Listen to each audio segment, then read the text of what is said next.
Welcome everyone to another episode of Frank Zappa One Album at a Time, where for a nominal service charge you could reach Nirvana tonight. Now I'm going a little bit out of order, just a little bit, because I finally got something that has been on my want list for a really long time. And that's the vinyl box set of You Can't Do That on Stage Anymore, Volume 2, the Helsinki Concert.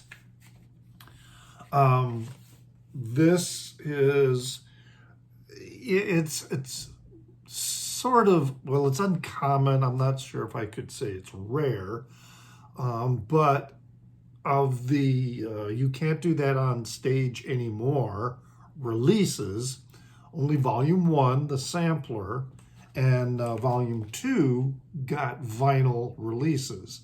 All the others in that series were CD only. And this one in particular has been difficult to find, one, in a U.S. vendor. Many of the ones that I see available for sale are with European vendors. And so that escalates the price when it comes to the shipping going in there. And that raises the other issue that because it's highly collectible, I guess, and it's relatively uncommon, it's pricey.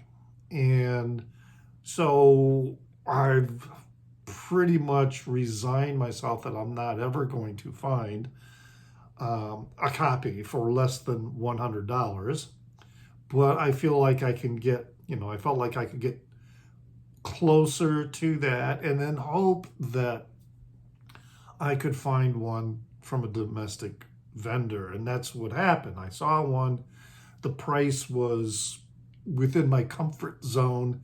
And then because it was a US vendor, the shipping was like inconsequential. I can't remember if it was even just $6 or something like that. So, and the condition of the album, the wax itself, near mint, just absolutely stellar. The box has some water damage, and it's a little in rough shape, but yeah, it's got all the inserts, including this sheet here with information about the release, some advertising of some other media, some video, the true story of Frank Zappa's 200 Motels, and then Frank Zappa presents Uncle Meat, the Mother of Inventions movie. So this was soon at your local video outlets. I honestly don't know if at least the Uncle Meat was ever, I did a video about Uncle Meat, and that was a movie that, really never got finished, and I don't know if there was anything that was released commercially. Then it has this other insert that comes with it where you can order t-shirts, and yeah, there's some good stuff in here, very cool, from Barfco Swill. So with this box set, it's a triple album. So bring this over, and this is the release that is on the Barking Pumpkin label. All right, so see that there. The Rykodisc CD release was October 1988, and I have that as well, although this is not an official copy. This is a copy that I burned. Then the Zappa Records CD release came out in October of 2012. And then the 3 LP box set on Barking Pumpkins was also released in 1988. So there was also a single cassette release of this concert. They were all released on the same day. And actually, it was also released on the same day as Broadway the Hard Way. That came out in October of 1988 as well.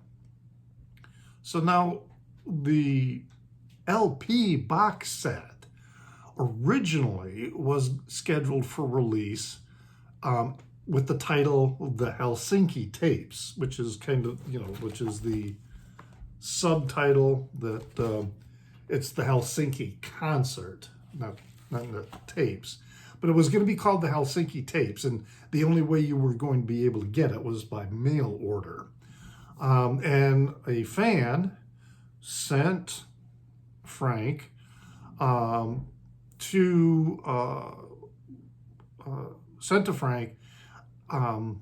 ticket stubs from the show, some photos, and also reviews that could be used for a collage for the cover, okay, to go along with artwork by Cal Schenkel, excuse me. But that concept was abandoned, and then it was made part of the You Can't Do This on Stage Anymore, or You Can't Do That on Stage Anymore series. Now, the tracks come from at least 2 different Helsinki shows. And the it also, the assertion in here, okay, because it talks a little bit about the whole series and also some other items on here. But, you can see that it says here that absolutely no overdubs. Well, that's not true. In fact, the original drums and the recording didn't come through very well on tape. So Frank went back into with another sound engineer, and they went in and they used some other equipment to filter some of the drum sounds so that they would come out a little stronger. Plus, they added sampled sounds that would sound like snare drums. So it's not a pure concert recording. This insert also has a list of the special correction notice, and it lists a bunch of corrections for You Can't Do That on Stage Anymore, Volume 1, and also for the release Guitar, which ended up really not correcting anything, and in fact introduced new errors into that list. So that was a little bit of kind of interesting. Now, yeah, this came from at least 2 shows. It says on here that it's from the September 22nd, 1974 show in Helsinki, but it was coming from at least 2 shows, and there were 2 shows originally scheduled for September 22nd, but the tickets went so fast that they added a 3rd show, September 23rd. So out of those 3 shows, the tracks and recording on here come from at least 2 of them. This is all according to my primary Zappa resource, The Big Note, all right, by Charles Ulrich. So if you are a big Zappa head, that's a book you probably would like to get. This was a small band, and it was very similar to the band I saw at Ferris State College back in April. It was April 29 of 1974. So in the spring of that year, when they went over to Europe. So on the Helsinki concert, we've got Napoleon Murphy Brock on vocals and tenor saxophone, George Duke on keyboards and vocals, Tom Fowler on bass, Chester Thompson on drums, Ruth Underwood on percussion, and of course, Frank on guitar and vocals. So yeah, this was very similar to the band that I saw at Ferris State College, which in fact, that concert in April of 1974 was the first concert I ever went to. I was 15 years old at the time of that show. And I'm almost positive that Jean-Luc Ponty was at the show I went to, and I think maybe Bruce Fowler, because there were horn players. And so there was a trumpet player also at the show I went to who might have been Sal Marquise. I can't remember. It was a long time ago. And while I can confirm the date and venue of the show that I went to online, there's no information about who the musicians were, at that time. And I know I made a mistake in a previous video when I was talking about it, because I thought that maybe Terry Bozzio was the drummer, because I seem to remember that they were doing an early performance of Titties and Beer during that show, which was not uncommon that, songs before they officially appeared on a recording would be going through development phases, in live shows. But then, it was Chester Thompson who was the drummer for that. So yeah, this is a really good sounding vinyl release. And as I said, this copy that I got is near mint. And I completely disagree with people who have been leaving comments either in Discogs or in other places saying that they think the CD release is better, sounds better than the vinyl release. No, this is a really solid pressing, and the sound quality is really, really quite excellent. And, by and large, I mean, if you go down to the technicalities about the different recording mediums, a CD recording is technically closer to a live recording of what the live sound, but that is even, to me, a misdirection of sorts, because, in what environment was the live playing happening? In this case, it's at this concert hall, but, even in a studio with a live recording, the environment you're playing in has a lot to do also, with the sound. And what the CD recording, the digital recording, is reducing everything down to ones and zeros, so that it's just really a cold representation of the sound. And I will always prefer a vinyl release over the CD release.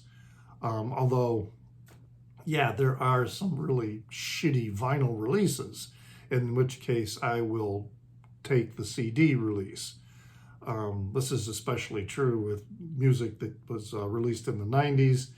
And then, because it was only released on CD and then later it was pressed on vinyl, like my Jesus Jones vinyl pressing sounds like crap compared to the CD. And then there's even been some earlier releases that the original release on CD sounds way better than the vinyl releases. Maggot Brain by Funkadelic comes to mind, in that situation. But anyway, this is a really wonderful sounding recording, except for the fact that they had to go redo some of the Chester Thompson's drums. So the music on here the set list drew heavily from Roxy and Elsewhere, which had just been released. Okay, so this concert is in September of 1974, and that's when Roxy and Elsewhere was released. So it makes sense that a lot of the songs in the show were going to be coming from that new release. So you've got Village of the Sun, Don't You Ever Watch That Thing, Pygmy Twilight, and Cheapness as as tracks that are actually titled after them, although there is a brief mention of Echidna's Arf in the show as well.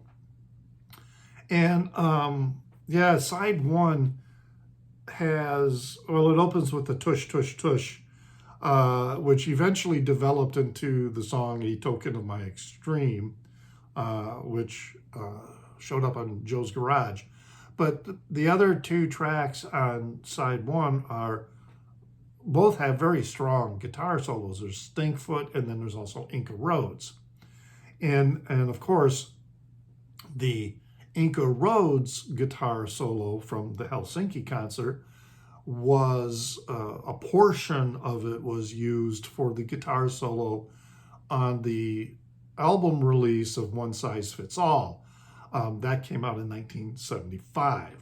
All right, but this is the entire solo on the Helsinki concert release. And yeah, really, really good. Just fantastic all the way around.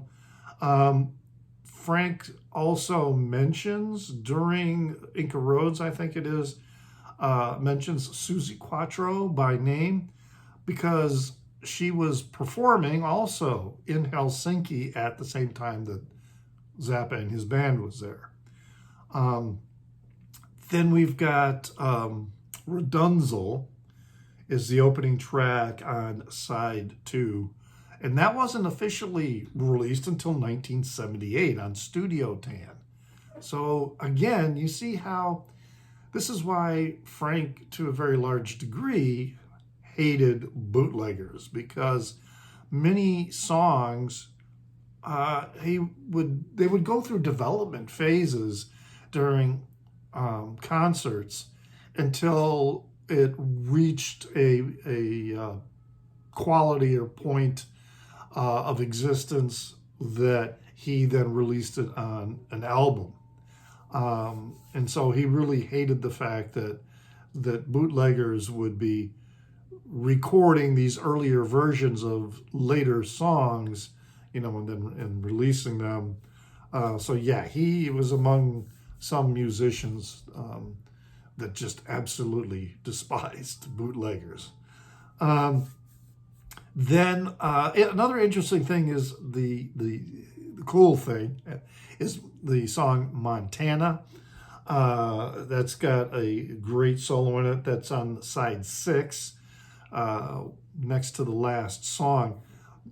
This is known for an audience member shouting out to the band, "Whip and post." And, Frank is like playing around with, can you sing a few bars of it? And the guy goes, "Ah!" It was classic, bringing in the audience interaction.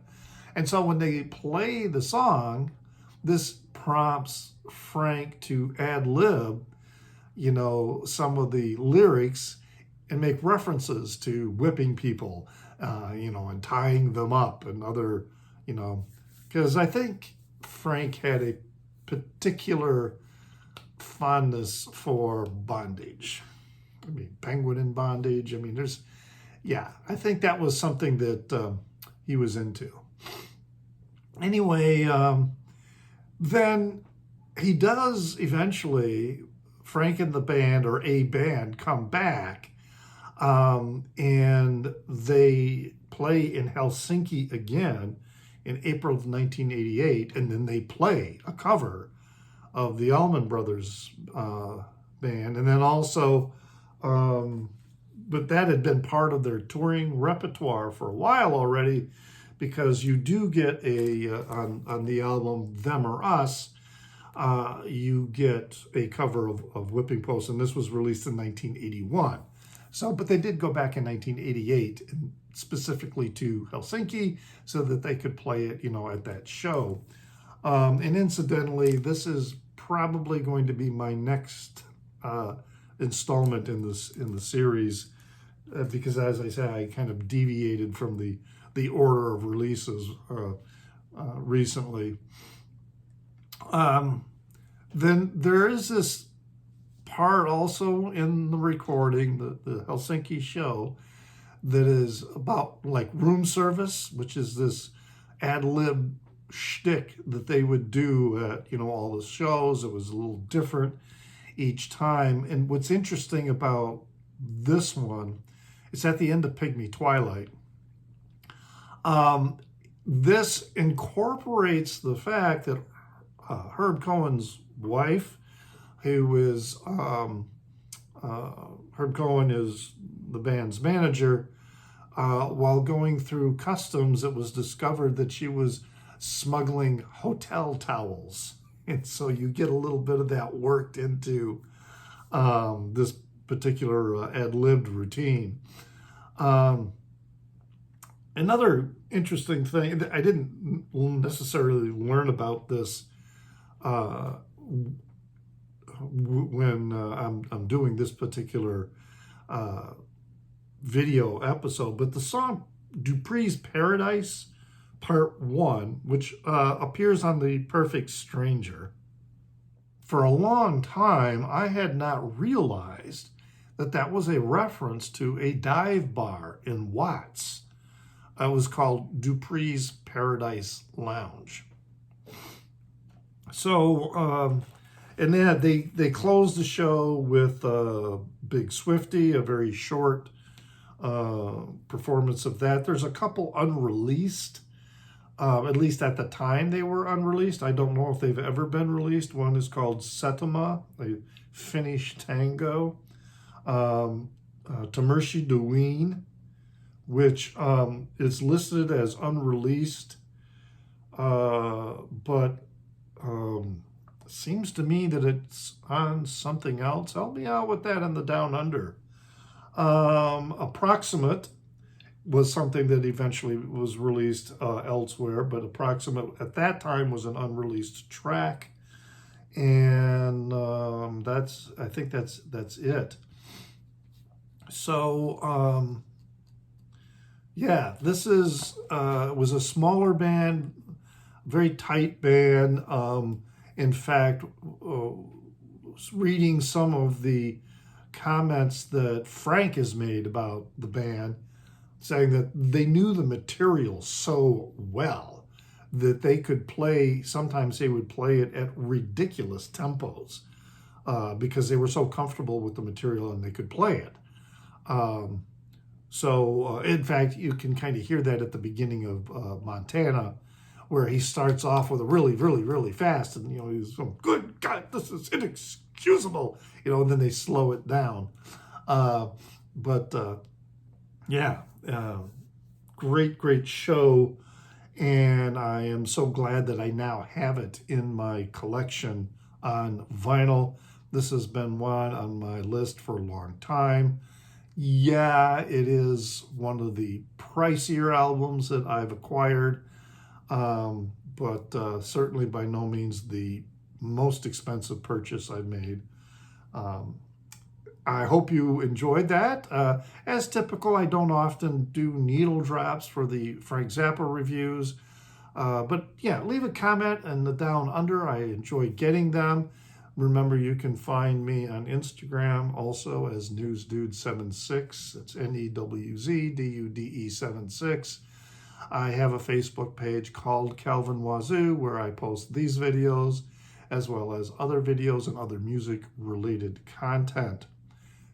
Hit that like button. It does help out. I appreciate that with the circulation. And always remember to pray for the people inside your head, for they won't be there when you're dead.